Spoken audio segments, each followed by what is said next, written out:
Next topic is about this concept that's called an ecological footprint.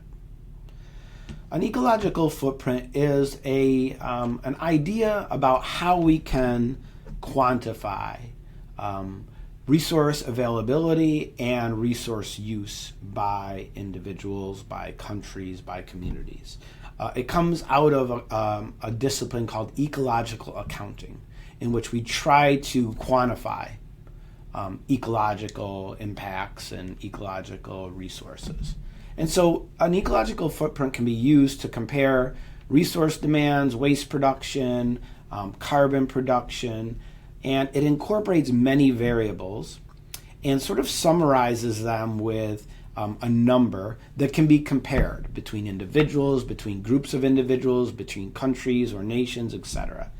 And oftentimes these ecological footprints are expressed as how much of an area of land would be required to support an individual living a specific lifestyle.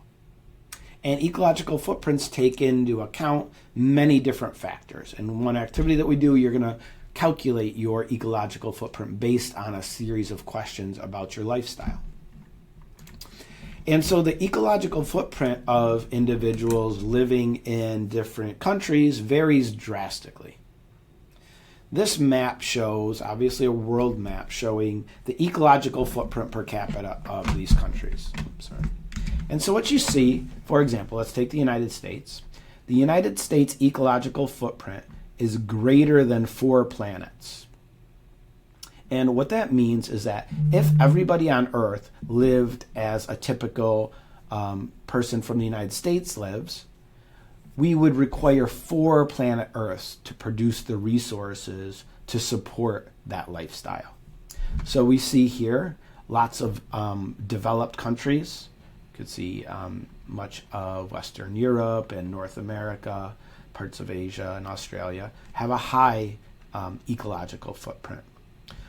Less developed nations have lower ecological footprints, as we can see here, and some of these less developed nations have an ecological footprint that's less than a single planet, meaning that if the world lived as a person lives in some of these countries, then they could be supported given the resources present on Earth. So we know that if the ecological footprint of a community, of a planet, of a country exceeds the resources available, then that's not a sustainable model. Okay, if we're requiring more resources than are available.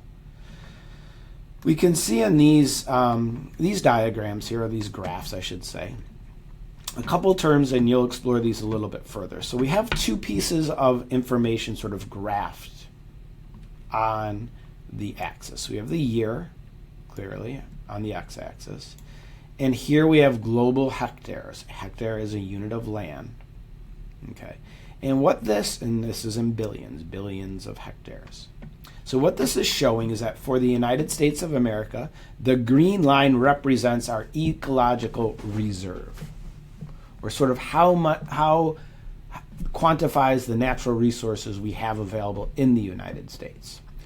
The red line we see here is the ecological footprint, and you can see how it has changed in the last 60 years or so, and so has generally increased from the 1960s to now, but we have seen some leveling off. And since our ecological footprint is higher than our biocapacity, we have a deficit. We are living, you could think of it as beyond our means. We're spending more than we have, if you want to put it in sort of household economic terms. If we look at sort of the world as a whole, we can see the ecological footprint of the world has increased from 1960 and then somewhat stabilized, but the biocapacity, the amount of resource available, has declined steadily. So again, in the 60s, we had a surplus. We had an ecological reserve. Since, about 1970 or so, that has reversed and we have a deficit of those resources.